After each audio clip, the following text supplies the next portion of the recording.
예, 오늘 말씀은 요한복음 9장, 우리가 잘 알고 있는 날 때부터 소경되었던 어떤 사람을 고치신 사건에 대해서 들어가도록 하겠습니다.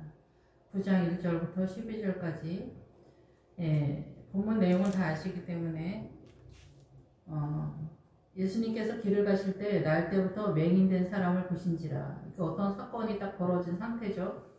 예, 그래서 길을 가실 때 그럴 때는 우리 동네에 예수님이 지나가시다가 뭐 어떤 사람을 봤다 그런 상황이 아니라 우리 인생 전체에서 누군가가 주님을 만났을 때 상황이다 이렇게 볼 수가 있습니다. 그리고 이 본문은 어느 한 사건을 특정 지어서 조명하고 있지만 실제적으로는 우리 인생 전체를 선언하면서 이 내용이 진행이 된다 이렇게 볼 수가 있습니다. 예, 그래서 여기서 길을 갈 때는 우리 인생길에서 예수님을 만나는 그런 상황이다 이렇게 볼 수가 있겠죠. 근데 여기 맹인된 사람을 보신지라. 맹인된 사람은 누구겠어요? 당연히 우리인데 날 때부터 소경된 사람. 날 때부터 소경이 돼서 이게 누구의 죄냐? 부모의 죄냐? 이 사람의 죄냐? 우리가 이제 어떤 죄에 대해서 얘기를 할 때 이게 유전병이냐 뭐 이 사람의 죄냐 막 이렇게 이야기할 때 이러한 의식에 있어서는 이 이스라엘은 이미 이런 의식을 갖고 있었다라는 거죠. 물론 우리나라도 그 유전병에 대해서 생각하는 바가 있었지만은 정신질환이나 이런 것도 다 유전인 것 같더라고요. 제 주변에 보면은 그런 상태에 있는 사람, 꼭 이렇게 암이나 뭐 그런 것이 아니어도 우리가 왜 시도독을 못한다 그러잖아요. 그게 뭐예요? 아버지랑 아들이 너무나 똑같기 때문에 그런 거죠. 성정이. 그래서 행동이나 성격이나 그래서 이 맥락이 뭐예요? 아브라함의 자손이 이삭이다라는 거예요. 아브라함의 믿음의 내용이 이삭한테 내려간다 이 얘기를 하는 거잖아요. 그러니까 우리가 흔히 쓰는 말로는 이제 그런 식으로 표현이 되지만 성경에서는 아브라함의 자손이 이삭이다 이렇게 표현되는 것처럼 아브라함의 믿음이 이삭에게 그대로 그 내용의 믿음 그 신앙관이 내려간다 그 얘기를 하는 거죠. 모양은 틀릴 수 있지만 내용에 있어서 하나님을 이해하는 믿음 신앙관이 같이 흘러간다 이런 거예요. 근데 여기서 이제 소경이죠. 날 때부터 소경된 사람. 그래서 이게 부모의 죄냐 아니면 이 사람의 죄냐. 근데 주님은 누구의 죄보다 그게 아니라 부모의 죄로부터 인한 것이 아니라 우리는 이 사람의 죄나 이 부모의 죄나 이런 걸 따지는데 이거 어떻게 해야 되냐 그런데 주님은 하나님이 하시는 일을 나타내고자 한다 이렇게 선언하는 거예요. 우리는 이 사건을 그냥 우리가 알고 있는 장애를 갖고 있는 어떤 사람을 고쳐준 것으로 이해하지만 실상 여기 성경에서는 하나님의 나라를 보지 못하는 것에 대한 선언입니다. 물론 장애를 갖고 있는 그 특정한 사람에게 하나님께서 눈을 뜨게 하시는 사건으로 이해할 수 있고 또 그런 부분이 있습니다. 기적적인 이적의 사건으로. 그런데 주님이 이 이적의 사건도 다 전체적으로 선언하는 건 뭐냐면 하나님의 나라의 믿음의 내용이 어떻게 흘러가느냐예요. 우리가 이제 믿음이라는 단어를 늘 써서 오직 믿음으로 이긴다 그러지만 늘 말씀을 드리지만 믿음이라는 단어가 등장하는 것은 우리가 이 세상에 속하지 않은 다른 세상을 추구하고 신뢰하고 의지하기 때문에 믿음이라는 단어를 이 벽을 친다고 해야 되나? 딱 그 벽에 문을 열고 들어가는 것 같은 상황이라는 거예요. 믿음으로 산다. 그래서 믿음이라는 단어는 나는 예수님을 의지하고 예수님을 믿고 신뢰하고 따른다 이런 선언이라는 거죠. 그리고 그 다음의 내용 어떻게 따르냐 어떤 지점에 믿음에 성장했느냐 이러한 것들은 다음 차원의 이야기가 더 진행돼야 되는 것이다 라는 거죠. 우리는 보통은 다 이 믿음이라는 단어로 다 그냥 막 섞어서 이야기를 하는데 이거를 보다 더 구체적으로 그 믿음의 세계에 들어가서 세세한 부분들을 본인이 주님과의 그 여정 속에서 인지하고 있어야 된다라는 거죠. 근데 이 사람이 주님은 이 사람의 죄도 아니고 이 부모의 죄도 아니라 사실은 그런 상황이죠. 그런데 이거는 사단의 통치권 속에 들어와 있기 때문에 이 사람이 소경이 된 건데, 그 소경이 된 것을 주님은 궁극적으로 어디다가 연결시키냐, 하나님의 나라의 영광에 이 연결을 시키는 거예요. 그래서 하나님이 하시는 일에 대해서 연결을 시켜버리는 거예요. 그래서 이 사람이 소경이라도, 이 사람의 죄일지라도, 이 사람의 부모의 죄일지라도 중요하지 않다는 거죠. 이 사람이, 이 소경된 이 사람이 이제 예수님 때문에, 하나님 때문에, 하나님의 수고와 열심 속에서 하나님의 나라로 빠지게 되어지는 그런 사건으로 그냥 연결시켜 버리는 거예요. 그것이 우리 모두에게 다 허락되고 있다는 거죠. 그래서 소경은 뭐냐? 너희가 소경된 줄을 알았더라면 구원을 받았을 거다. 주님이 그렇게 얘기하시거든요. 근데 우리는 소경이 뭔지를 언제 아냐? 예수님 믿고 한참 지나서 믿음의 영적 전쟁을 한참 한 후에 내가 얼마나 소경이고 어리석으며 미련하며 연약하며 나의 실체를 보게 되는 그때부터 내가 죄인의 본체를 보는 거야. 그래서 이 지구 전체가 사단의 통치권 속에 있다는 거고, 난 불가항력이다. 주님의 은혜가 아니면은 나는 어찌할 바 없다. 라는 것들을 이제 감지하기 시작하면서 내가 소경이다. 얼마만큼의 소경이냐. 이런 것들을 전체적으로 아는 거는, 죽을 때가 다 돼서 깨달을까 말까 할 정도다. 이렇게 볼 수가 있습니다. 내가 죄인이다. 내가 죄인이다. 이런 말들은 이제 자기가 사고치고 뭐 잘잘못을 따져서 나이 들어서 이제 조금씩 인지하는 부분이지만 내가 소경이다. 이렇게 생각하는 건 또 다른 차원이다. 라고 볼 수가 있습니다. 근데 여기서 소경은 무슨 이야기를 하느냐. 여기서 소경이라고 하잖아요. 여기서 맹인의 뜻은 불투명한 연기 낀 것 같은, 불투명해서 잘 보이지 않는다라는 거죠. 기본적으로는 마음의 눈이 멀었다. 연기로 둘러싸여서 흐리거나 어둡게 하다. 연막을 친다는 거. 연막을 쳐. 자기 기만으로 부풀다. 교만하다, 자고하다, 뭐 이런 게 기타 등등 많은데 여기서 제일 많은 뜻이 뭐냐면 연기가 나게 한다라는 거. 연기. 그리고 자기 기만. 포인트. 자기 기만은 자기 스스로도 속임을 당할 만큼 우리는 자기 스스로가 소경인지를 알지 못하는 상태인데, 그거에 환경적으로 우리가 자기 기만과 자기가 소경으로 들어가는 그 포인트가 있어요. 그게 뭐냐? 나의 영혼 속에서는 자기 기만이에요. 자기 스스로를 속이는데도 자기가 인지하지 못하고 있는 그런 상황인데, 그게 뭐냐면 예배예요. 예배. 그래서 구약에서는 동물 제사를 드리기 때문에 연기를 피운단 말이에요. 연기를 피우는데 우리가 예배를 드리면은 나는 크리스찬이다. 주님은 예배자를 찾으신다. 이렇게 생각을 하지만은 우리는 그 예배 말씀에 있어서 이 성경 말씀, 창세기서부터 계시록까지 내가 인지하고 있는 지식적으로 알고 있는 이 말씀에 나를 쳐서 복종시키는 그 세력으로 주의 영으로 더불어 들어가지를 못하고 있어서 이 예배라고 하는 그 행위, 예배라고 하는 그 예배에 내가 참여한다. 우리의 인지 속에서 생각하고 있는 그 예배에 참여하고 있다는 것으로서 나는 크리스찬이다. 나는 하나님을 믿는다. 나는 주님을 따른다. 이렇게 생각하는 것이 오류다라는 거예요. 그럼 예배 자체가 잘못됐느냐? 그건 아니죠. 예배 자체는 말씀 성찬을 떼는 것이기 때문에 이 성찬을 떼는 구조져서 그 실제 성찬의 예표가 성례 전이고 이 예배가 성례예요. 실제적인. 그죠? 말씀을 띄어서 주기 때문에. 그래서 이 말씀이 예수님의 한 덩어리로 된 떡이잖아요. 예배 때마다 띄어서 주기 때문에 예배가 성례 전이죠. 성찬이고. 그런데 이 예배를 구약에서는 연기를 피워서 동물 제사를 드렸어요. 그런데 그 동물 제사를 드리는 이스라엘이 얼마나 이 거창하게 예배를 드려요.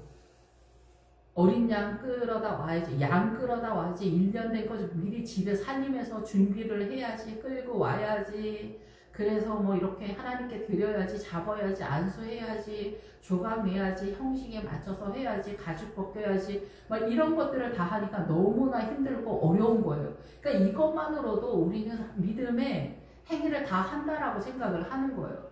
예, 그런데 이것이 어려우니까 나름대로 우리가 미혹이 된 게 뭐냐면은, 그러니까 예루살렘에서 아주 멀리 있는 데에서 끌고 올 때는 얘가 지저분해지기도 하고 그럴 거 아니에요. 오다가 얘가 다리가 어떻게 잘못되거나 배탈이 날 수도 있잖아요. 사람 있는 것처럼. 그러면은 예루살렘에 도착했을 때 이 양이 문제가 발생하니까 거기서 또 사야 되는데 그게 원활하지가 않는 거예요. 그거를 이제 그 성전, 그 예루살렘 성전에서 자체적으로 조달을 하기 시작한 거예요.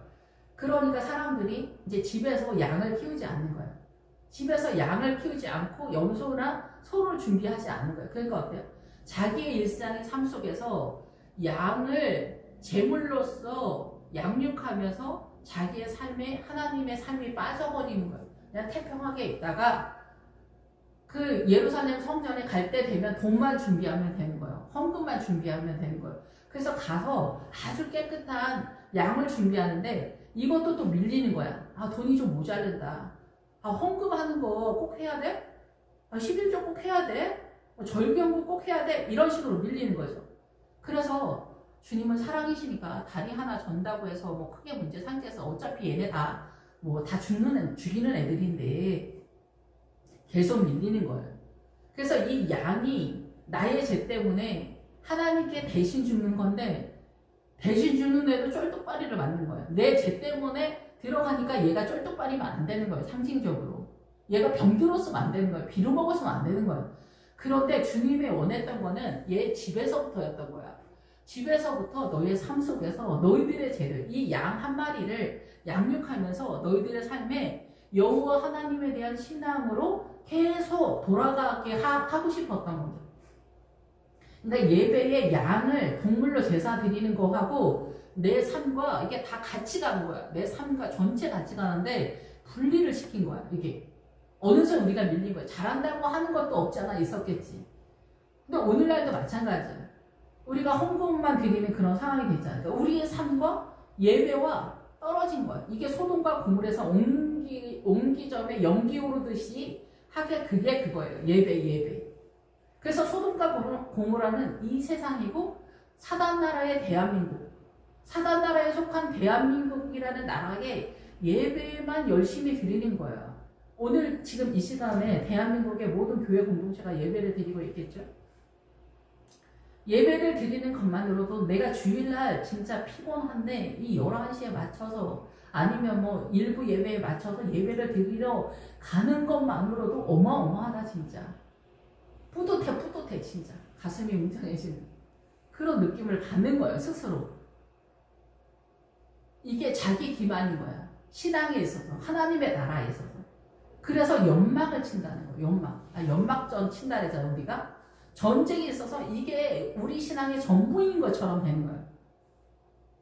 그리고 내 삶 속에서 어린 양을 키우지 않는 거예요. 어린 양. 속죄의 양을 키우지 않는 거예요. 내 삶 속에서 회개와 주님의 나라를 연결하지 않는 거야. 그러니까 계속 삑삑삑삑삑이 되는 거야. 예배를 1000만년을 드려도 내 삶 속에서 어린 양을 키우지 않으니까 계속 삑삑삑삑 소리가 나는 거야. 통과할 수가 없는 거야. 그래서 오늘날 이 어린 양을 키우는 그런 상황이 뭐겠어요? 기도겠죠. 기도처는 기도와 기도처가 같은 단어 속에 들어가요. 기도처는 예배당이고 교회죠. 여러분이 출퇴근할 때고 새벽 예배에는 어렵더라도 우리 교회가 조금 멀면은 우리 집 근처 가까운 교회라도 꼭 들려서 여러분이 기도하는 그런 습관이 있어야 되는 거죠. 목회자가 기도도 하루에 1시간 이상도 안 하는데 목회자가 되겠다고 신대원에 들어온다든가 이렇게 하면 절대 안 된다고 저는 개인적으로 생각합니다. 기도도 안 하는데 무슨 콜링을 받았다는 건지. 성도도 원래 콜링이잖아요. 그럼 목회자가 자기 콜링도 모르는데 목회자로 떡하니 들어오면은 얘기가 안 되겠죠. 그게 다윗의 법궤에서 나오는 거예요. 자원에서 들어온 자는 소가 뛸 때, 교회 공동체에 어떤 사건이 벌어질 때 일 처리를 못한다는 거예요. 자기가 일 처리를 하는 거예요. 이 이성적 사고. 주님이 역사하지 못하는 거예요. 그 주님의 역사하심의 에너지, 하늘의 성령님의 주님의 간섭, 주님의 통치의 에너지를 끌고 오지 못하기 때문에 감당을 못한다는 거예요. 그래서 우리가 좀 성격이 문하고 성격이 다혈질이고 그래도 주님이 콜링한 목회자를 불러야 되는 거예요.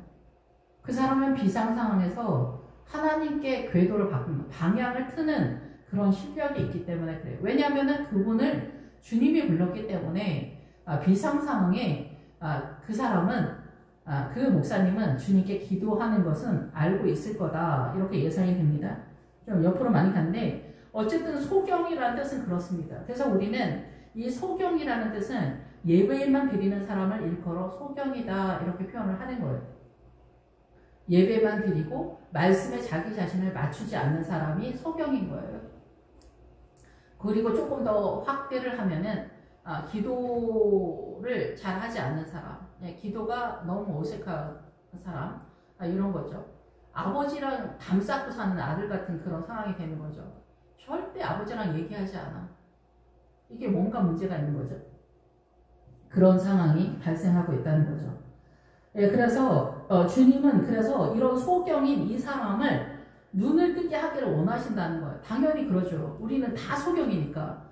다 소경. 그리고 우리가 예배를 드린다고 해서 구약 전체에서 동물 제사를 드린다고 해서 하나님의 나라를 이해할 수 있는 영적인 수준이 있느냐, 영적인 눈이 있냐. 제일 우리는 의인이 없나니 의인은 한 명도 없다는 얘기가 뭐냐면 이 사단의 문화권, 사단의 통치권, 사단의 이 지구 전체가 사단의 통치권 속에 있기 때문에 한 사람도 하나님의 나라의 그 통치권을 이해 못한다는 거예요. 알지도 못하고 띄엄띄엄 선지자들을 통해서 그 경험은 하죠. 경험은 하지만 그것이 완결편이 아니에요. 요즘 이제 대한민국이 국뽕시대가 됐고 또 세계적으로 이제 대한민국의 인지도가 조금 높아지는 그런 상황인데 대한민국 드라마 나 2편 봤어. 나 대한민국 가수도 알아. 야 이거 한글이야 이거. 대한민국이라는 나라의 글이라니까? 여러분 이렇다고 해서 그 사람이 대한민국 사람입니까? 아니죠. 대한민국 사람이 아니란 말이야. 우리의 믿음의 수준이 그 정도야. 구약의 믿음의 수준도 그렇다는 거예요. 그래서 제가 마리아 얘기할 때 항상 얘기했지만은 창세기서부터 말라기까지가 잉태의 신앙이에요. 잉태하는 그거. 그러니까 개인적으로도 이 잉태의 믿음이 세워져야 돼요. 그게 사라한테 90년이고 아브라함한테는 100년이 걸린 거예요. 이 하나님의 말씀을 잉태하는데 아브라함이 100년 걸린 거예요. 사라는 90년 걸린 거예요.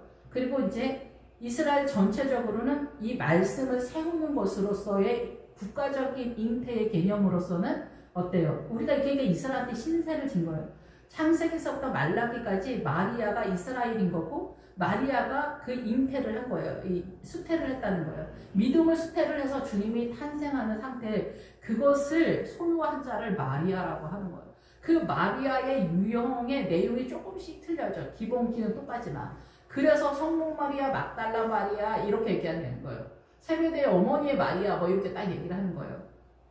그래서 나중에 누구 마리아가 이제 요한복 그 서신서에서도 한번 나오지만은 그 마리아가 그래서 거의 실종되다시피 하는 거예요. 그 마리아가 어마어마한 사건인 거예요. 그 마리아를 설명하는 한참 걸리니까 어쨌든 그래서 여기에서 이제 소경은 우리가 예배만 드리면서 연막을 치는 거예요. 크리스찬인치 하는 사람들을 일컬어. 그런데 거의 다 우리는 소경이에요. 뭐 믿음에 어느 정도 나가시는 분들은 그렇지 않지만 기본적으로는 다 여기서 소경으로 선언이 되고 있는데 그 소경은 주님의 나라를 이해하지 못하고 있는 것으로서 그래서 지금은 이제 신약 시대니까 뭐 그 정도까지는 아닐 수 있겠죠. 근데 믿음의 영적 전쟁을 제대로 하고 있느냐? 꼭 목회자라고 해서 소경이 아닌 게 아니에요. 예, 그런데 이 소경에 대해서 다시 한번 언급을 하자면은 애굽의 총리 요셉이 소경의 대표 주자다. 그러니까 애굽의 총리 요셉이 하면 우리는 그 요셉을 어마어마하게 본단 말이에요. 그런데 그게 우리 인간의 이성적 사고로 보니까 이렇게 말도 안 되게 해석을 하게 되는 거예요. 왜냐? 요셉은 애굽의 총리예요. 애굽의 총리. 애굽은 뭐예요? 사단나라. 사단나라의 총리가 된 거예요. 그래서 믿음으로 우리가 사는데 사단나라에 속해 있다 얘기예요. 그러면 우리는 사단 나라 자체를 이해를 못하는 거야. 이 사단 나라는 지구 전체가 선악과로 되어 있어. 선의 형상, 악의 형상, 우리의 인식 체계 속에서.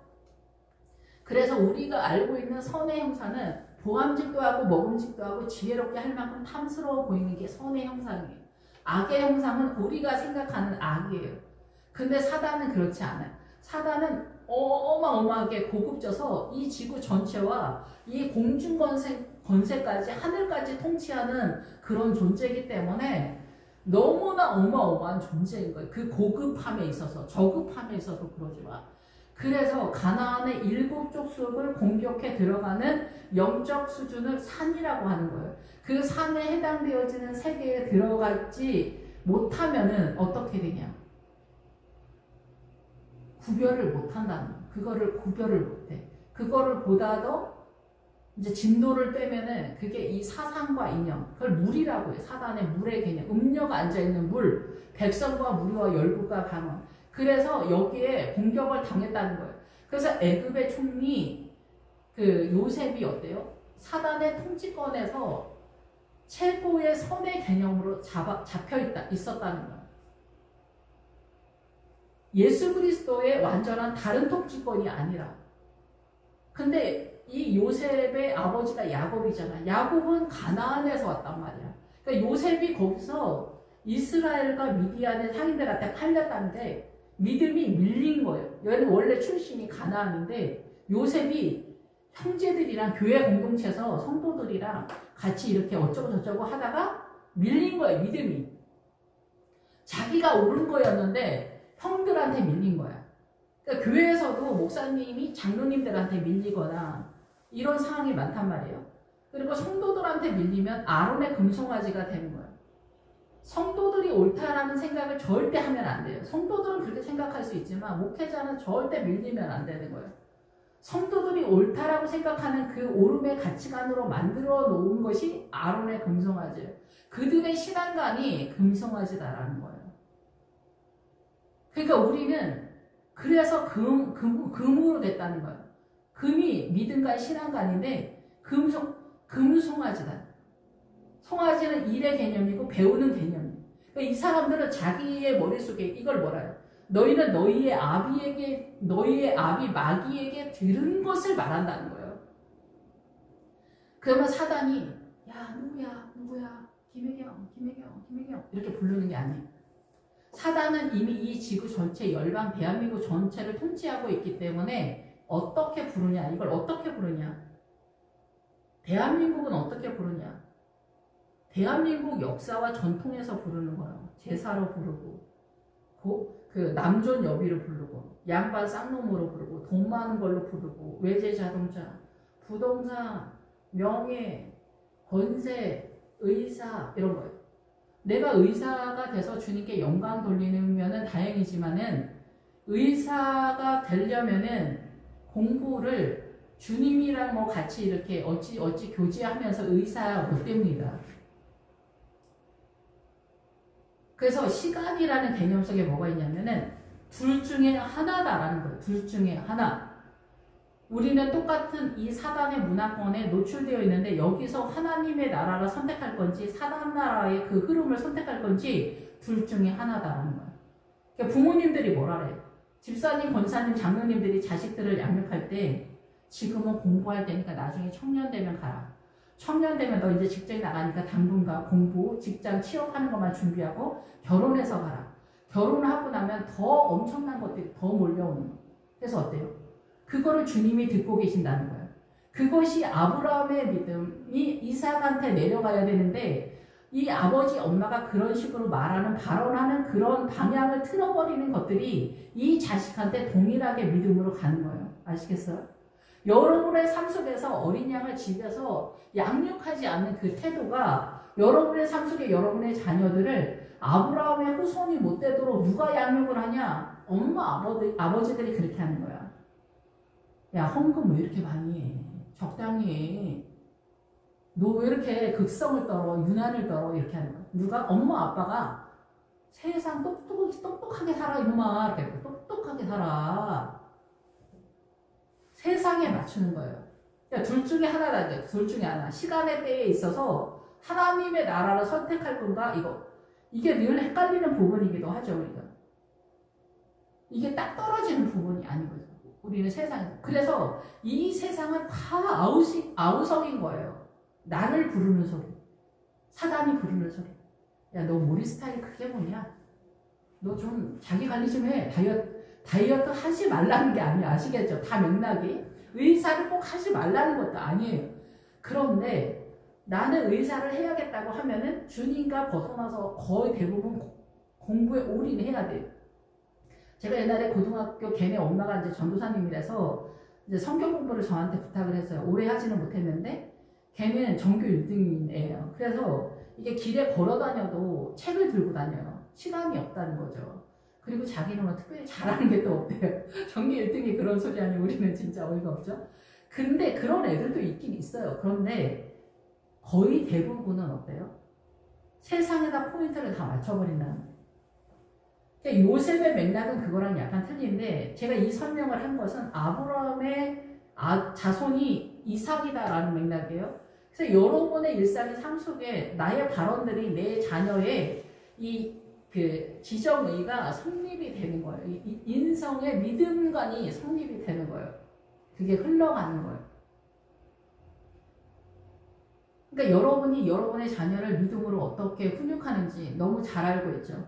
야, 고3 됐으니까 너 다른 교회로 1년만 가서 대예배만 드려. 학생회 활동하지 마. 회장단 하지 마. 찬양단 하지 마. 수련회 가지 마. 가장 중요한 때 빠지는 거야. 가장 중요한 때. 가장 중요한 때 여러분의 삶에 환란이 들이닥쳤을 때 여러분은 그때 주님을 찾아갈 수 있는 실력을 거기서 발휘하지 못하는 거야. 세상의 방법으로 하이팅 하다가 절망하게 되는 거죠. 요행이 다행인지 불행인지 잘 되면 또 그런 대로 계속 끌고 가는 거죠. 인생. 그러니까 나도 모르게 내가 어떻게 망하는지 모르는 거예요. 그래서 여기서 내가 소경인 줄 모르는 거예요.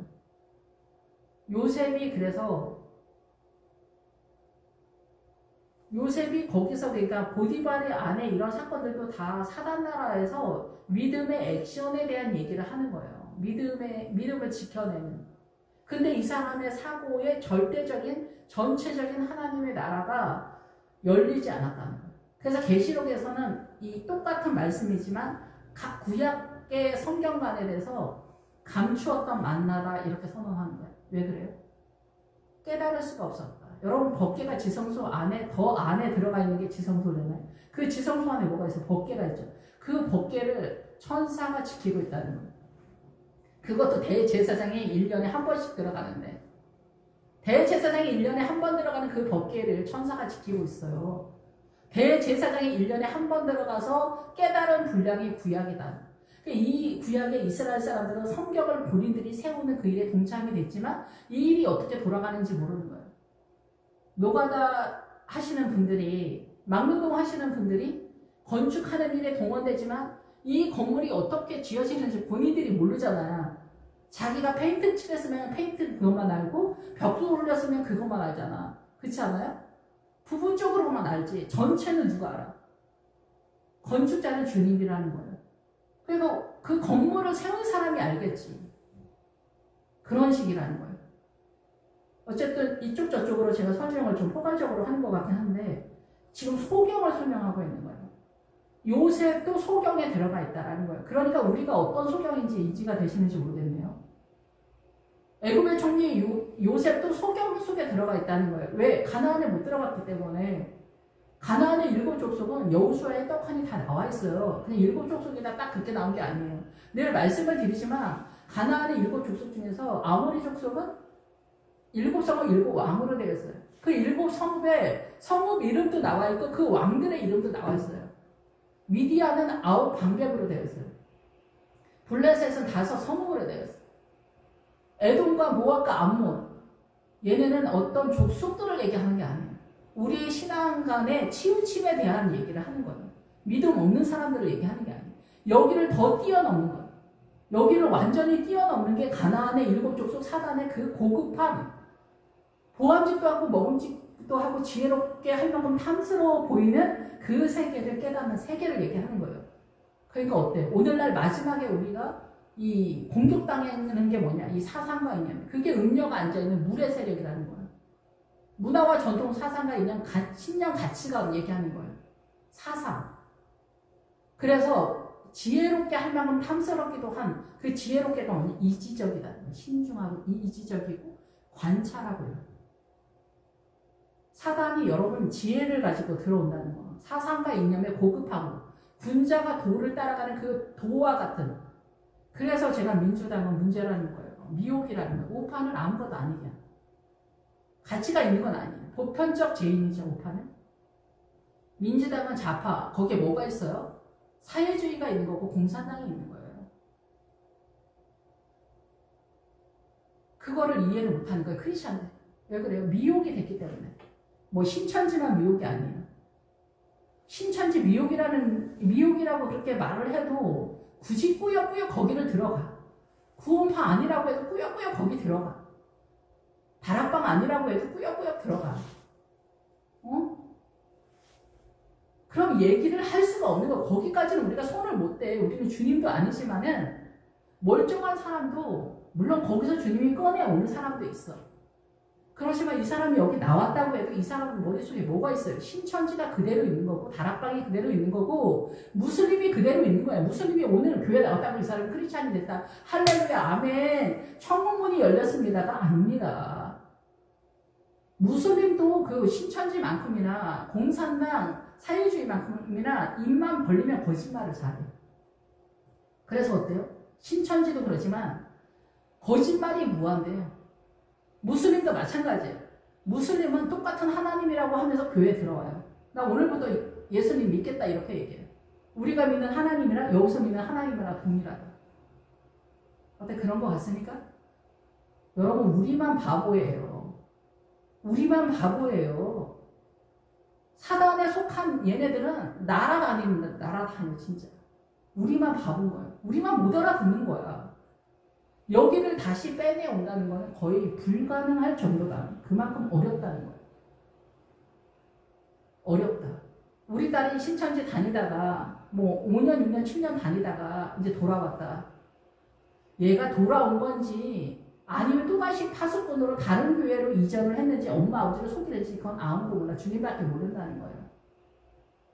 주께서 말씀하시기 전에는 얘가 돌아왔다. 딱 말씀하시기 전까지 주님이 말씀하시기 전까지는 모르는 거예요. 이 뱃속에 도대체 뭐가 있는지 몰라.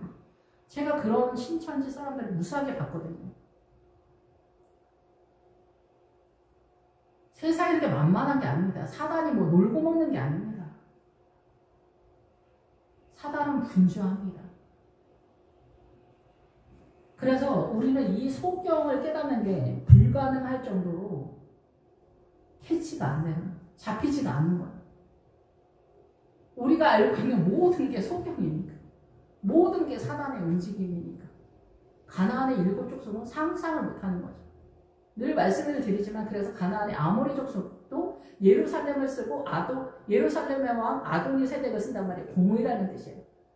예루살렘의 왕, 의의 왕 예수 그리스도인데 적그리스도, 그래서 적그리스도라고 하는 거예요. 사단도 우리가 적그리스도라고 쓰지만 그리스도의 형상으로 들어오고 주님도 그리스도의 형상으로 들어와요. 근데 사단은 보암직도 하고 먹음직도 하고 지혜롭게 할 만큼 탐스러워 보이면 그 열망으로 우리 안에 불을 붙이는 열망으로 쳐들어오고 주님은 그대로 오시는 거야. 생명을 위하여 나한테 나오라. 근데 너희는 생명을 위하여 나에게 오지 않는다 이러는 거야. 언제든지 먹음직하고 보암직하고 지혜롭게 할 만큼 탐스러워 보이는 우리의 영혼 속에 불을 붙여버리는 사단의 미혹 속에 사람들이 벌떼같이 달려드는 거예요. 전력 질주를 하는 거예요. 인생 끝자락까지. 마지막 숨이 끝나질 때까지 노아의 때와 같이 깨닫지 못하고 다 그대로 가는 거예요. 침수가 되는 거예요. 노아의 때처럼 다 침수가. 노아 홍수 얘기하는 게 아니에요. 노아 홍수가 말하는 게 뭐예요?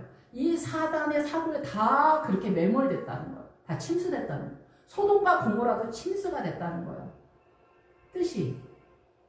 그러니까 기본 어근이 그런 거예요. 제가 하는 얘기가 아니에요. 그 사전에 다 이 단어의 뜻이 그렇게 나오는 거예요.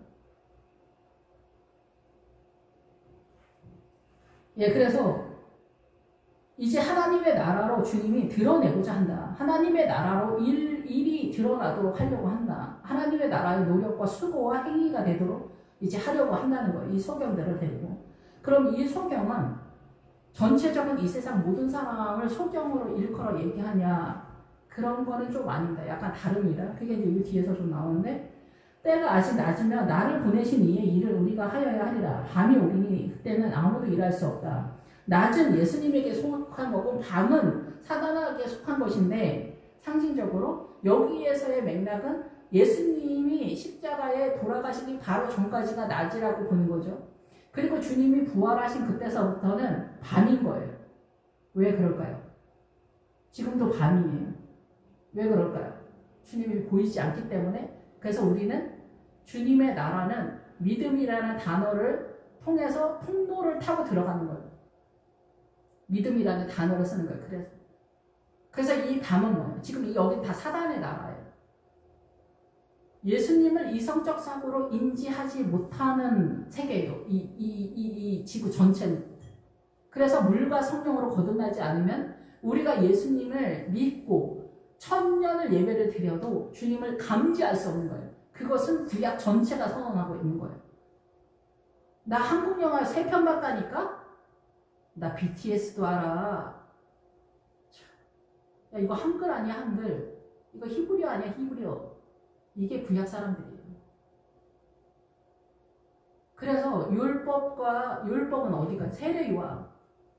세례요한이 율법에 해당되어지는 신앙관의 마무리인 거예요. 그 다음서부터 천국이 침노를 당한다.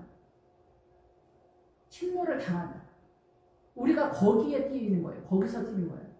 그래서 우리는 이제 구약적 그 모든 것들이 형상화시켰던 그것을 믿음으로 우리의 영혼 속에 집어넣는 거예요. 이제 형상화시키는 게 아니에요.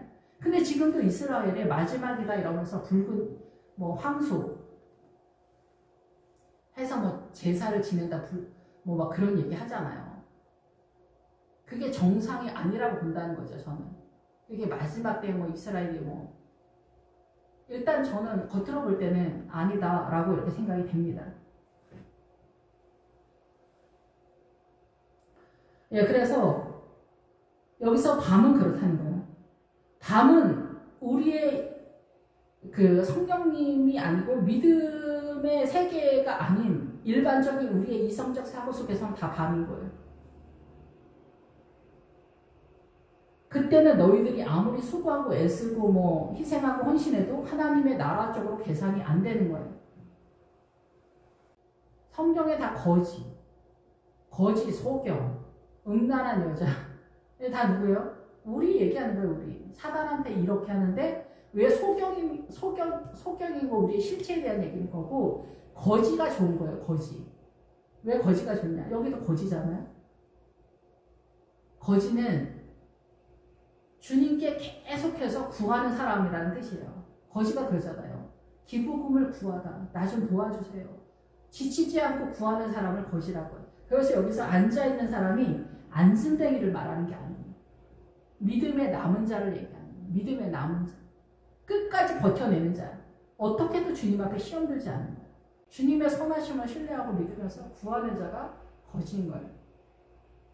그래서 여기 있는 이 거지, 소경이 결국 그런 믿음의 인내 속에서 베다니에서 나사로가 부활신앙이 나타나는 거예요. 베다니가 뭐예요? 가난하고 고통받는 자들의 집이잖아요. 좁은 길을 갔다. 생명을 위해서 좁은 길을 갔다. 이 고난의 길을 마다하지 않았다. 그 베다니에서 세례를 받고 그 베다니에서 부활을 꿈꾸는 거예요. 이 사람도 마찬가지예요. 자기 눈을 뜨면서 부활로 가는 거죠.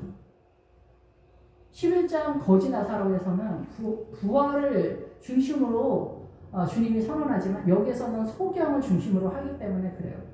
여기서 안진뱅이를 말하는 게 아니라 남은 자를 얘기하는 거예요. 끝까지 주님을 놓지 않은 거예요. 자기의 삶 가운데서. 어린 양을 태어날 때서부터 계속 키우는 거예요.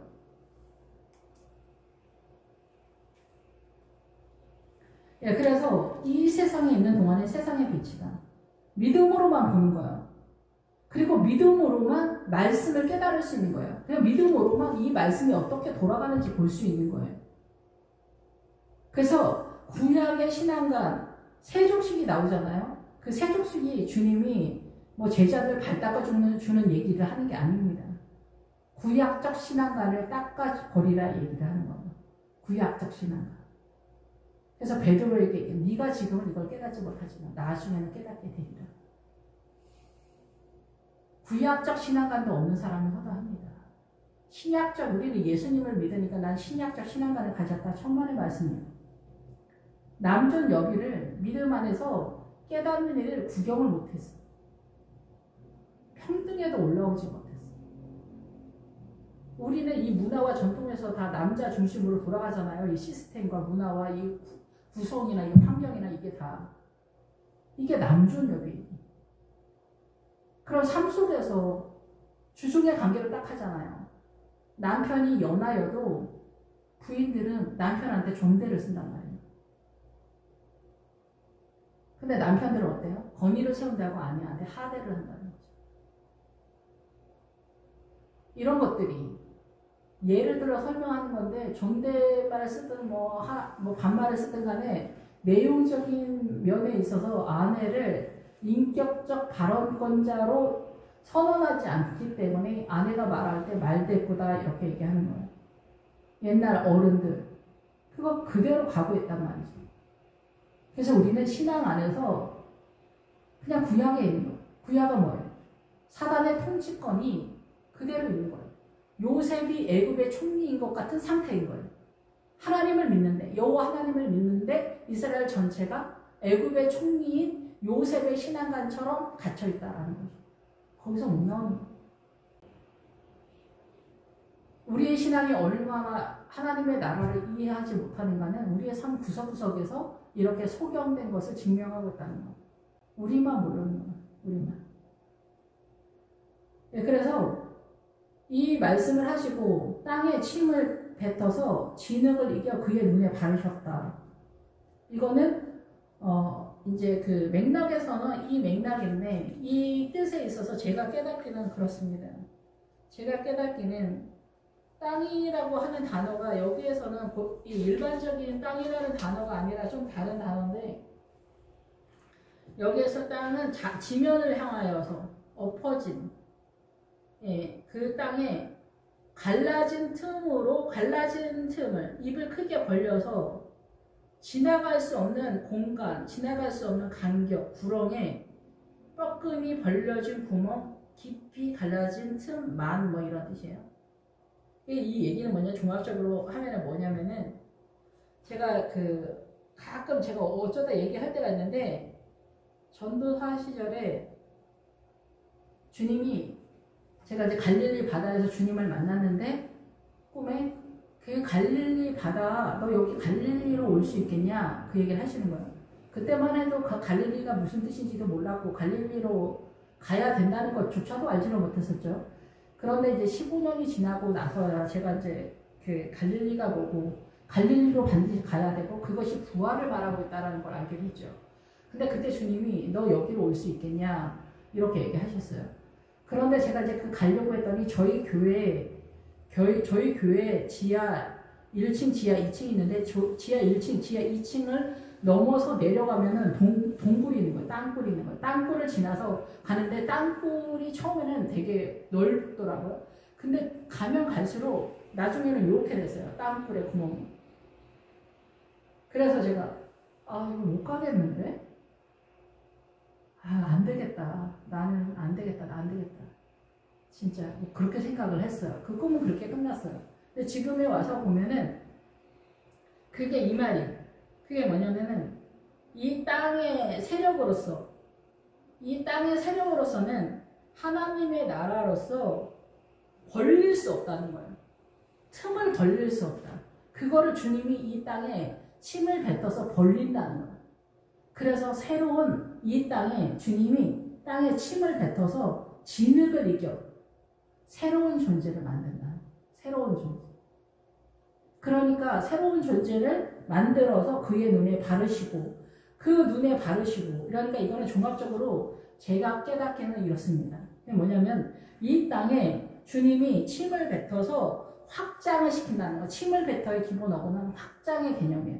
하나님의 나라를 확장해서 가는데 이 세상의 법으로는, 세상의 힘의 세력으로는 이 틈을 벌려서 따라가지 못한다.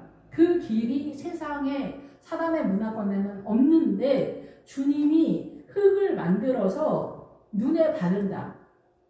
그러니까 뭐냐면 이 사람이 흙이잖아요. 그래서 이 사람을 재창조하는 것 같은 상황이라는 거예요. 재창조. 그래서 우리 인생 전체가 돌변하는 거예요. 하나님의 나라로 새롭게 에덴 동산에서 창조의 개념으로 들어가는 거예요. 창조의 개념. 나 예수님 믿었어. 나 예수님 만난 것 같아. 나 기도하면서 성령님 만난 것 같아. 막 그런다고 해서 막 그런 게 아니라 아기가 태어났으면 어때? 자라야 되잖아요. 아기의 목적은 아기가 아니잖아. 너 귀엽다고 3살에서 계속 1000년 동안 있어라. 안 되잖아요. 그럼 우리 무서워진단 말이야. 그런데 이 아기가 3살 때는 너무 귀여웠는데 얘가 뭐 10년이 지나도 3살이야. 그럼 우리 무서워져? 그런데 이 아이가 3살 때 너무 귀여웠던 아이가 20살이 됐어.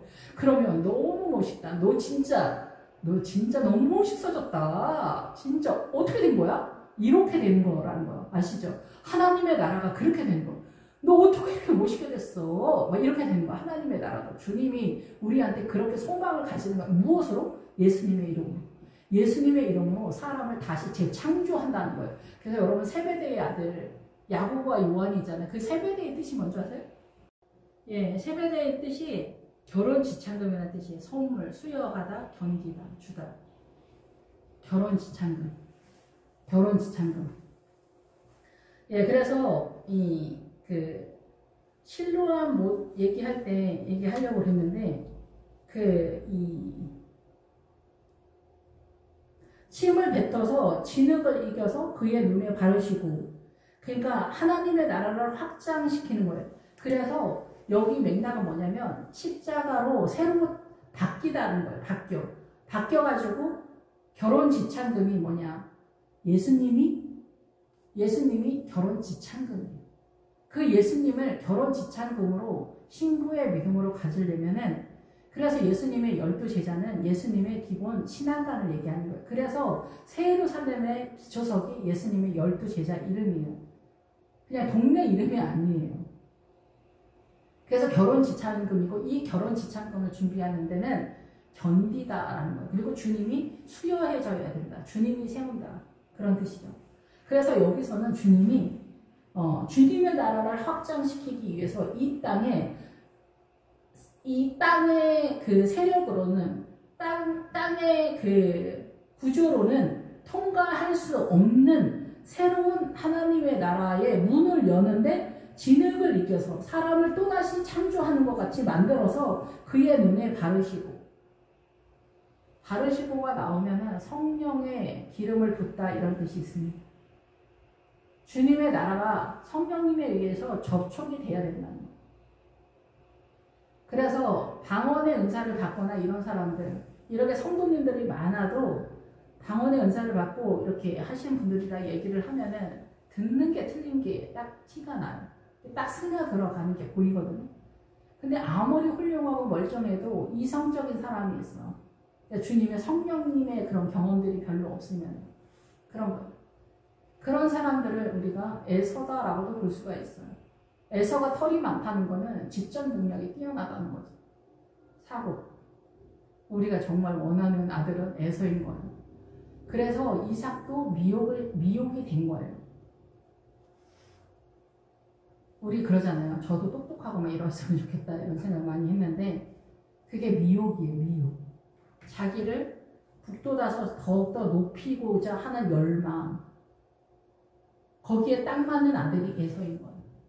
딱 맞는 성도, 딱 맞는 목회자. 이게 하나님의 나라가 아닌 거예요. 우리의 눈에 보기에 좋을 뿐이에요. 우리 눈에는 주님의 나라는 아닌 거예요. 왜냐하면 우리의 정신으로 교회를 이끌어가기 때문에 여기는 하나님의 나라가 아닌 거예요. 그런 나라는 이스라엘에서 수없이 많이 세워져 왔었고, 지금 현재도 예수님의 12제자 중에 가룟 유다가 들어간 것은, 가룟 유다를 왜 주님이 넣었을까 아, 눈이 그때 잘못되셨나? 그럼 못 알아보셨나? 그게 아니에요. 가장 이상적인 우리가 알고 있는 인식의 체계 속에서 가장 이상적인 믿음의 유형이 가론 유다예요. 그래서 가론 유다도 스스로가 자기 기만에 빠져서 미혹이 된 거예요. 자기가 최선을 다하는 거야. 이거 나중에 기회가 있으면 다시 또 하고 뭐 제가 틈틈이 얘기하겠지만 이런 신앙가는 하나님의 나라에 고급함에서 아웃이에요. 저급함에서는 어찌어찌 조금 써주지만 고급함에서는 못 써요. 여기는 부패한 거기 때문에 이건 하나님의 나라가 아니에요. 우리가 알고 있는 모압과 암몬도 최고급에서 나타나는 증세거든요. 최고급. 그래서 모압과 암몬은 아주 강력한 족속이다 이런 거.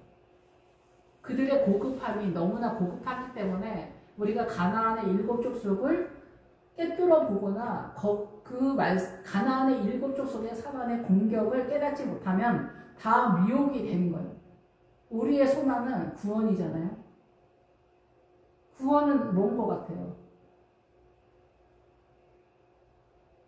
구원이 전부다 이렇게 생각하잖아요. 구원이 전부다 이거는 7이라는 숫자에도 미칠까 말까 그런 거예요. 10이라는 숫자가 있을 때.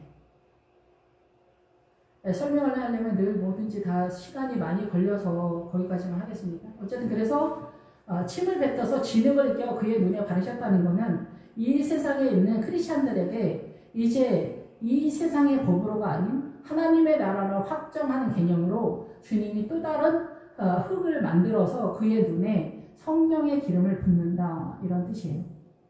그래서 그 성령의 기름을 부으신 다음에 2차적으로 반드시 해야 눈을 뜰 수 있는 게 그게 뭐냐. 실로암 못에 가서 씻어라 하시니 실로암은 번역하면 보냄을 받았다는 뜻이라. 이에 가서 씻고 밝은 눈으로 왔더라. 예, 실로암의 본체는 누구겠어요? 실로암 못의 본체는 예수님이겠죠. 예, 그리고 이 실로암의 보냄을 받은 자가 누구예요? 예수님이겠죠. 그러면서 우리가 십자가와 연결된 우리도 보냄을 받은 자가 될 수 있겠죠. 예, 근데 어쨌든 간에 우리가 이게 눈을 뜨려면은 그 실로암 못에 가서 씻어야 되는데 이 실로함은 무슨 뜻이냐? 예, 성령의 기름을 바르다 이런 뜻은 기본적으로는 문지르다 바르다 이런 뜻이 있어요. 문지르다는 뭐냐면 계속해서 액션을 취한다는 거예요. 계속해서 액션을 취해서 주님이 주실 때까지 우리의 욕심이 아니라 하나님의 나라의 어떤 믿음의 지점에 도착하기까지 그 간구를 놓지 않는다는 거죠. 그래서 주님이 우리를 끌고 가신다면 그렇게 같이 간다고 볼 수 있습니다. 그래서 공직이나 종교적 직무에 헌신하다. 기름의 세력에 대한 이야기고 실로암은 보냄을 받은 자라는 기본 뜻을 갖고 있고 여러분도 잘 아실 거라고 생각을 합니다.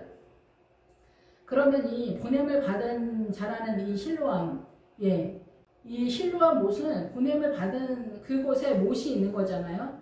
그래서 여기에서는 실로암 못은 시내를 예루살렘 샘을 말해요. 샘물, 예루살렘에 있는 샘물. 샘물이 나오면은 하나님의 나라의 생수가 솟아올라오는 세력을 잡았다는 거예요. 그래서 이 샘물이 솟아올라오는 이 샘물을 장악하려면 그것의 세력에 있어서는 창세기에서 이 부엘세바가 7개의 우물을 가졌다라는 뜻이잖아요. 그러면은 이 우물이 뭐예요? 이 이삭도 우물을 7개를 가졌다. 이게 부엘세바에 이르렀다. 그게 뭐냐? 하나서부터 출발하는 거예요. 그래서 그 이삭이 그 우물 하나하나에 대해서 보다 더 자세하게 설명을 하고 있는데, 예, 이삭이 우물을 팔 때 에색이라고 하잖아요. 처음에 했을 때 다투게 되는 거예요. 우리가 영적 전쟁을 할 때 처음부터 할렐루야와 샬렘이 선언이 되면서 평화가 선언이 되고 내가 착한 척하는 사람들이 다 나를 예뻐해주고 그런 거 없습니다. 다툼이 전쟁이 선언이 됩니다. 전쟁. 그래서 영적 전쟁은 전쟁이라는 단어가 많아요. 미디안도 전쟁이라는 단어, 그리고 하나님의 나라의 성읍에 들어가는 것도 다투고 논쟁하다는 것. 그것이 누구하고 싸우고 안 싸우고를 떠나서 내 머릿속에서 그런 증세가 나온다. 그런 거예요. 그래서 우물을 팠더니 다투게 되고 적대 관계게 돼요. 누구랑 나랑 싸웠어. 신앙간으로 지금 여기서 사단과의 전쟁인데 그것이 인간관계 속에서 나타나게 된다는 거예요. 부모 자식 간에 아니면은 성부와 목회자 간의 적대 관계가 이게 영적 전쟁 때문에 적대 관계인지 내 성격이 모자라서 그런 건지 그렇지만 이 두 개가 어우러져서 나타나는 게 거의 다반사다 이렇게 볼 수가 있습니다. 근데 어쨌든 그래서 적대 관계가 형성이 돼. 그거에서 버텨서 더욱더 믿음의 영적 전쟁을 포기하지 않으면 느옷이 되면서 넓어지는 거예요. 그래서 어떤 사람이든 소화하고 기다리고 이런 세력이 넓어지는 거예요. 이런 것들이 이제 기본적으로 그 샘물의 기본적인 어떤 흐름으로 선언을 하고 있지만은 이렇게 되기 위해서는 전반적인 믿음의 자산, 말씀의 자산이 있어야 돼요. 말씀이 가장 중요한 거예요. 말씀을 알아야 항해하는 것이 나타나게 돼요. 그래서 갈릴리에서도 그 배를 타고 항해하고 이런 것들이 다 그 말씀의 세력 속에서 나타나는 거예요. 말씀을 모르면 사단의 미혹의 세력이 어떻게 들어오는지 모르기 때문에 그러는 거예요. 문자적으로만 알면은 이기지를 못해요. 그게 어떻게 흘러가는 건지를 모르기 때문에. 그래서 우물은 이렇게 솟아 올라오는 샘물이잖아요. 하나님의 나라의 생수가 우리가 기도할 때 주님이 생수를 주잖아요. 보편적으로는. 근데 어느새 나의 믿음의 자산이 내 안에서 생수가 강같이 흘러가는 그 성령님의 은혜가 올라오는 그 자산이 띄엄띄엄이 아니라 말씀과 전반적인 전체적인 것 속에서 포괄적으로 샘물이 터지는 자산이 생긴 거예요. 그렇게 되면 이 샘물을 내가 너에게 준다 이렇게 말씀하실 거예요. 그리고 두 번째, 세 번째 이게 확장이 점점 되어져 가는 그런 상황. 근데 여기서 예루살렘의 샘물에 가서 얘기하는 거예요. 예루살렘의 샘물은 최고급이고 예수 그리스도의 샘물이잖아요. 예수 그리스도의 샘물에 들어가서 이 다이빙을 하고 그 물속으로 들어가는 거예요. 그래서 물의 흐름을 아는 거예요. 음녀가 앉아있는 물을 깨닫는 거는 말씀으로 가는 거예요. 그래서 여부수 족속이 있잖아요. 가나안에 여부수 족속이 있는데 그 여부수 족속이 나중에 예루살렘이 되는 거거든요. 그래서 이 사단의 문화권에 우리가 살고 있는데 우리가 알고 있는 거는 이 지구 열방에 대한민국이라고 하는 사단 나라에 살고 있는데 대한민국의 문화와 전통, 사상과 인연, 관념, 가치관, 신념 이런 모든 것들이 총동원돼서 여부수 족속이란 말이에요. 그 여부수 족속을 통해서 이 하나님의 나라 예루살렘으로 전환이 되려면은 말씀을 통해야지 글로 들어가잖아요. 문자적으로 알아서는 못 들어가. 예루살렘으로 못 들어간단 말이에요. 그래서 여기서는 주님이 새로운 존재로서 흙을 이겨서 하나님의 나라를 확장시키기 위해서 만들었는데 그리고 성령의 그 접촉이 있어서 눈에 바르셨지만 2차적으로 회개를 일단 해야 되는 것까지 가는 거예요. 그리고 이 실로와 못이 폭발적으로 올라오려면은 말씀의 세력에 더 들어가야 되고 그것이 잉태하는 믿음의 세력으로 들어가려면 이건 성도님들보다는 목회자에게 나타나는 증세죠, 보통은. 그런데 그 목회자가 이 잉태하는 믿음, 마리아적인 믿음이 되면은 예수 그리스도를 출산하게 되는 거고 그 예수 그리스도가 모든 성도에게 흘러가는 구도예요. 그래서 늘 유기적으로 이 성도와 목회자는 하나인 거야, 하나여서 목회자가 하나님의 나라를 그만큼 끌어온 만큼 전하는 거죠. 이건 다 아시죠? 그런데 목회자가 중간 어디쯤에서부터 헤매면 거의 정체가 되는 거예요. 그래서 그 계속 거기서부터는 교회 행사, 일, 뭐 헌신, 사회복지, 뭐 구제 이런 식으로 빠질 수 있다 이렇게 보는 거예요. 그게 전혀 가치가 없다는 건 아니에요. 그런데 일이 바쁘고 분주하면은 미혹이에요. 약간의 액션이 있어야 되고 우리의 믿음을 세운 다음에 우리의 믿음은 어디에서 현장이 되어야 되냐? 제가 이해가 되기로는 가정이에요. 교회 전체 모여서 맨날 어디 가서 헌신하고 뭐 그런 거 봉사활동 다니고 이런 거 별로 안 중요해. 집에서 믿음으로 아들 라면이라도 끓여주고 야 엄마 오늘 바쁘니까 너 라면 끓여 먹어. 딸 엄마 오늘 바쁘니까 너 저기 그 엄마 어디다 용돈 놨다. 거기서 그냥 분식집에 가서 뭐 사 먹어. 나 오늘 교회 일하니까. 근데 교회 일이 중요해. 교회 일이 중요하지. 여전도 일, 뭐 이런 기본적인 거는 너무나 중요하지. 여전도 회장하고 막 이런 주님이 복을 주셔. 진짜 그거는 합당해. 그건 진짜 우리 이 영역 안에 있는 거예요. 그런데 너무 오버하지 말라는 거예요. 근데 우리는 그거에 가치가 있다고 생각을 해요. 이 차이를 좀 아시는지 모르겠어요. 그래서 우리 가정을 믿음으로 세우는 작업에 리더가 누구냐? 엄마라는 거예요. 하와가 생명이라는 뜻이잖아. 그래서 남편이 꼴보기 싫어도 그 쉽지 않은 줄 알아요. 저도 잘 못하니까. 근데 그 남편에게 하나님의 나라로 세우는 그 사명을 누구에게 줬냐? 아내한테 준 거야. 그러니까 아내가 한 번 더 참아야 되는 게 맞긴 맞죠, 사실은. 근데 믿음 안에 들어가면은 믿음으로 보는 거니까 조금 더 이제 복잡해지기 시작한데, 어쨌든 이 가정이 건강해지는 게 사명이라는 거예요. 믿음으로 세우는 게 사명이라는 거예요. 그러니까 엄마들이 싸돌아다니는 거 제발 그러지 마시고, 뭐 등산 이렇게 건강을 위해서 좀 하는 건 있지만, 이 가정을 세우는데 너무 또 올인해서 나중에 내가 너를 어떻게 키웠는데 그렇게 하지는 마시고, 내가 하나님의 이름으로, 예수님의 이름으로 이 가정을 사명을 다한다, 이렇게 가야지. 남편한테 뭐, 남편들도 아내를 뭐 공주 취급하고 왕비 취급하고 바보예요. 아, 다 큰 성인은 왜 그렇게 해? 그건 아니지. 그게 여자 대우 하는 게 아니고 그건 바보를 대하는 거지.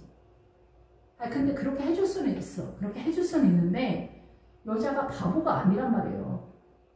부탁할 수도 있고 들어줄 수도 있어요. 그러나 내용면에서는 그건 아니에요. 자유의 믿음으로 가는 것과 종의 믿음은 보기에는 비슷비슷해. 근데 그 내용을 어떻게 바라보느냐가 틀리다라는 얘기예요. 그걸 여러분이 캐치해낼 수 있겠습니까? 그걸 해내야 된다. 엄마가 그거 못하면 여기 바보들이 사는 거예요. 믿음이 다 3살에서 멈춘 애들, 7살에서 멈춘 애들, 이런 식으로 된다는 거예요. 그건 누구 책임이냐? 엄마 책임인 거야. 그러면 더 나가서 누구 책임이냐? 목회자 책임인 거예요. 이 목사님은 그러니까 각 가정마다 다 어때요? 믿음으로 서고 있는가를 체크를 해야 돼. 그러니까 신방 전도사님들이 엄청 중요한 거예요. 그거를 센스 있게 잘 파악을 해야지. 근데 이렇게 신방 전도사님들이 그러니까 기도를 엄청 많이 해야 되겠죠. 그래야 그게 보이지. 그렇지 않으면 인간의 눈으로 보이면은, 아, 이 집은 되게 가난하구나. 여기 아빠 의사시네. 아, 그렇구나. 애들이 똑똑하겠네. 특목고 가셨어요? 외고 갔어요? 와, 똑똑하구나. 아니, 저도 뭐 그렇긴 한데, 그렇게만 본다는 거, 그렇게만 본다는 거. 아, 여기 아버지가 직장이었구나. 그런 것만 본다는 거예요. 근데 믿음이 있으면 어떻게 돼요? 가난하면은, 아, 야, 하나님께서 너를 엄청 사랑하시는가 보다. 지금 좀 어려워도, 야, 옛날에 주님의 나라가 아니어도 그 공자가 그랬는지 그러잖아. 야, 영웅은 하늘에서 고난을 준다고 하지 않니? 그러니까 너는 이 고난으로 해서 너는 진짜 큰 사람이 되는 거야. 많은 사람을 품을 수 있는 장군 같은 사람이 되는 거야. 그러니까 너 찌그러지면 안 된다. 이런 얘기를 해줘야 되죠. 그런 얘기들을 엄마가 또 해줘야 되는 거죠. 야, 니네 아빠의 술 먹고 저렇게 하는 게 너를 영웅 만들려고 오늘 니네 아빠가 저렇게 했습니다. 이런 말 하기가 사실 쉽지 않은데 진짜 그래요. 진짜 그래요. 근데 여기서 가난함은 믿음의 생명의 그 좁은 길을 가는 도중에 이제 가난함이라서 맥락이 똑같은 건 아니에요. 그렇지만 진짜 이런 가난함 속에서 하나님의 나라가 세워져요. 뭐 의사, 판사, 검사 뭐 이렇게 잘 나가고 막 돈 많고 세련되고 막 멋지고 근사하고 막 보기에도 아까운 아들, 이런 아들들은 뭐가 있어서 주님 앞에 오겠어요.